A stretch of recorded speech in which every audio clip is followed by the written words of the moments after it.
அறிவோம் ஆரோக்கியம் நேயர்கள் அனைவருக்கும் அன்பான வணக்கங்கள். நான் ஸ்ரீவர்மா மருத்துவமனையின் மகளிர் சிறப்பு மருத்துவர் ஜெயருப்பா. இந்த நாள் இனிய நாளாக அமைய என்னுடைய மனமார்ந்த வாழ்த்துக்களும் பிரார்த்தனைகளும். 40 வயதுல நாம சாப்பிடக்கூடிய உணவு தான் நமக்கு 60 வயதுல இல்லை 70 வயதுல எலும்பு முறிவை தடுக்குதுன்னு சொல்லலாம். ஏன்னா இன்னைக்கு 70 வயதுல சாதாரணமாக ஸ்லிப் ஆனால் கூட உடனடியாக நம்மளுடைய எலும்புகளில் ஒரு ஃப்ராக்சர் வந்துடுது. முக்கியமாக ஹிப்போனில் வந்து ஃப்ராக்சர் வர்றது, மூட்டு மாற்று அறுவை சிகிச்சை பண்ண வேண்டிய ஒரு அவசியம் வந்து இருக்குது. நம்மளுடைய முழங்கால் மூட்டு பகுதிகள்லையுமே முழுமையாக அந்த மூட்டை மாற்றக்கூடிய அறுவை சிகிச்சை நிறைய பேருக்கு 60 வயதுக்கு மேலே தேவைப்படுது. இந்த ஒரு நிலை வர்றதுக்கு 40 வயதுலேருந்தே நம்ம உடம்புல கால்சியம் சத்து எலும்புகள்லேருந்து குறையிறது தான் மிக முக்கியமான காரணம். இந்தியாவை பொறுத்த வரைக்கும் பெண்களில் 40லிருந்து 60% பெண்களுக்கு ஆஸ்டியோபீனியா அப்படின்னு சொல்லக்கூடிய எலும்பு அடர்த்தி குறைவு நோய் வந்து இருக்குது. அதாவது நம்ம சந்திக்கிற 2 பெண்களில் ஒருத்தருக்கு கண்டிப்பாக எலும்பு அந்த அடர்த்தி கம்மியாக இருக்குது. அதுவும் 40 வயதுக்கு மேலே தான் இது ஆரம்பிக்குது.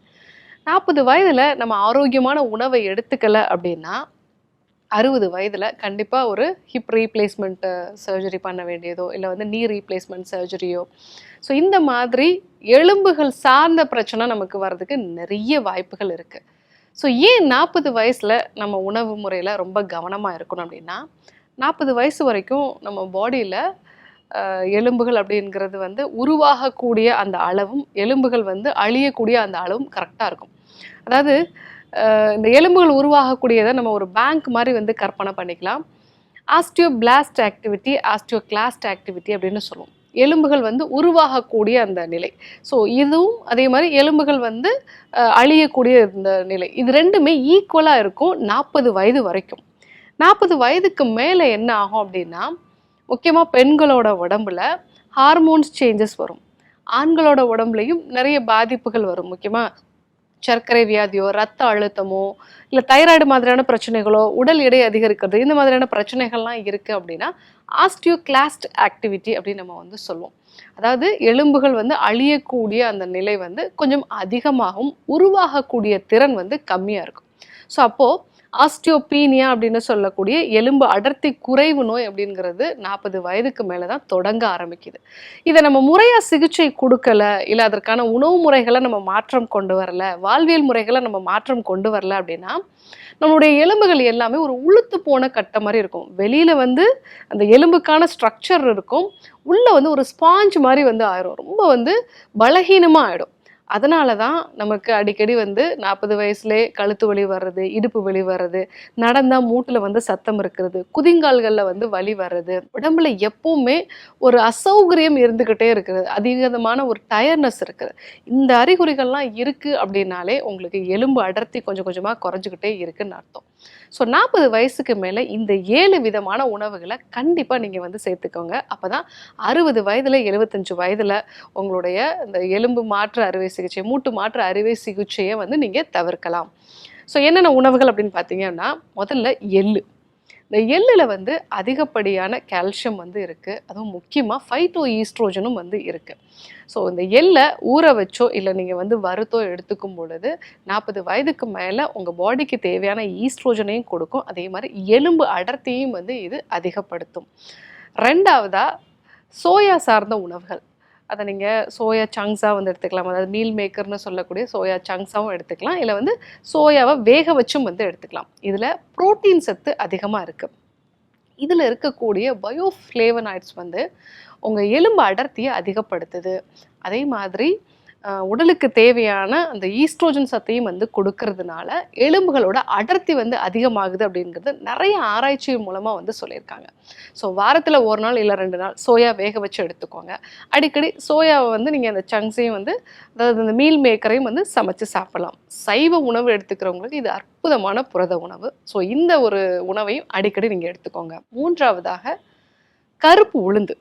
இந்த கருப்பு உளுந்து அப்படிங்கிறது வந்து அதிகப்படியான கால்சியம் சத்து வந்து இருக்குது. அது மட்டும் இல்லாமல் இதில் இருக்கக்கூடிய கால்சியம் பாஸ்பரஸ் விகிதம் அது கரெக்டாக ஒரு போன் உருவாகிறதுக்கு என்ன ரேஷியோவில் இருக்கணுமோ அந்த ரேஷியோவில் இருக்கிறதுனால நீங்கள் கருப்பு உளுந்து அடிக்கடி வந்து எடுத்துக்கும் போது உங்களுடைய எலும்புகளோட அடர்த்தி வந்து அதிகமாகுது. ஸோ உளுந்தங்களி அப்படிங்கிறது ஏஜ் அட்டன் பண்ண பெண்ணுக்கு மட்டும் கிடையாது, மெனோபாஸ் நிலையில் இருக்கக்கூடிய பெண்களும் அடிக்கடி உளுந்தங்களி வந்து எடுத்துக்கிறது நல்லது. இல்லை உளுந்தஞ்சோறா வந்து எடுத்துக்கலாம். ஸோ ஏதாவது ஒரு வகையில் உளுந்து வந்து எடுத்துக்கிறது நல்லது. 4வதா முருங்கைக்கீரை. முருங்கைக்கீரை அப்படிங்கிறது அதில் கால்சியம் சத்து அதிகமாக இருக்குது, இரும்பு சத்து அதிகமாக இருக்குது. ஆனாலும் கூட நம்ம சாப்பிடக்கூடிய கால்சியம் சார்ந்த உணவுகள் வந்து ரத்தத்தில் போய் ஒரு கால்சியமாக படிஞ்சு அங்கே வந்து பாதிப்பை உண்டாக்குதா, எலும்புகளில் போய் படியுதா, இதை வந்து என்ஹான்ஸ் பண்ணி ப்ராப்பராக ஒரு டிராஃபிக் கண்ட்ரோலர் மாதிரி, டிராஃபிக் போலீஸ் எப்படி வந்து எங்கே அது தேவையோ அந்த இடத்துக்கு வந்து மாற்றி விடுவாங்க இல்லைங்களா, அதே மாதிரி நம்ம சாப்பிடக்கூடிய கால்சியமை எலும்பில் போய் ஒட்ட வைக்கிறது இந்த முருங்கைக்கீரையோட வேலை. ஏன்னா இதில் இருக்கக்கூடிய வைட்டமின் K2, இந்த வைட்டமின் K2 தான் கால்சியம் உறிஞ்சுறதை வந்து அதிகப்படுத்தும். அதே மாதிரி உடலில் இருக்கக்கூடிய கால்சியமை எலும்புகளில் கொண்டு போய் சேர்க்கக்கூடிய வேலையும் இந்த முருங்கைக்கீரை தான் வந்து செய்யுது. ஸோ அடிக்கடி வந்து முருங்கைக்கீரை சூப் மாதிரி வந்து நீங்கள் எடுத்துக்கும் பொழுது உங்களுடைய எலும்புகளுக்கு தேவையான கால்சியமும் வந்து கிடைக்கும். ஸோ வைட்டமின் K2வும் கிடைக்கிறதுனால எலும்புகள் வந்து ஆரோக்கியமாக வந்து இருக்கும். 5வதா ராகி. இந்த ராகியை வந்து நம்ம கூழ் மாதிரி வாரத்தில் 2 நாள் எடுத்துக்கிட்டோம் அப்படின்னா அதை புளிக்க வச்சு எடுத்துக்கிறதுனால அது நல்லா ஃபெர்மெண்ட் ஆகும். இது ஒரு பெஸ்ட் ப்ரோபயாட்டிக் உணவும் கூட. ஸோ நம்ம சாப்பிடக்கூடிய உணவுகளால் நம்ம பிளட் வந்து அசிடிக்காக ஆயிடுச்சு அப்படின்னா அது எலும்புகள்லேருந்து கால்சியமை எடுத்து தான் நம்மளுடைய பிளட்டை அல்கலைனாக மாற்றும். ஸோ நம்ம ராகி கூழ் அடிக்கடி எடுத்துக்கும் போது அது பெஸ்ட் அல்கலைனைசிங் ஃபுட் அப்படின்னு சொல்லலாம். நம்ம உடலில் இருக்கக்கூடிய அமிலத்தன்மையை குறைக்கிறதுனால எலும்பு தேய்மானத்தையும் வந்து இது குறைக்குது. ஸோ அடிக்கடி ராகி கூழ் எடுத்துக்கிறது நல்லது. 6வதாக கொள்ளு.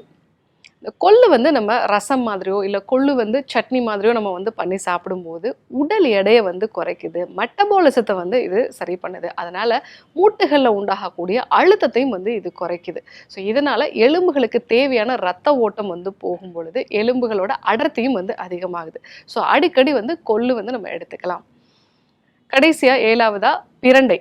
பிரண்டையை பொறுத்த வரைக்கும் உடஞ்ச எலும்புகளை கூட ஒட்ட வைக்கக்கூடிய ஒரு தன்மை அதற்கு உண்டு. அதே மாதிரி இந்த பிரண்டையில் இருக்கக்கூடிய கால்சியம் வந்து நம்மளால ஈஸியாக அப்சர்வ் பண்ண முடியும். ஒரு சில வகையான கால்சியம்லாம் நம்மளால அப்சர்வ் பண்ண முடியாது, ஆனால் பிரண்டையில் இருக்கக்கூடிய கால்சியம் அப்படிங்கிறது நம்மளால ஈஸியாக அப்சர்வ் பண்ண முடியும்.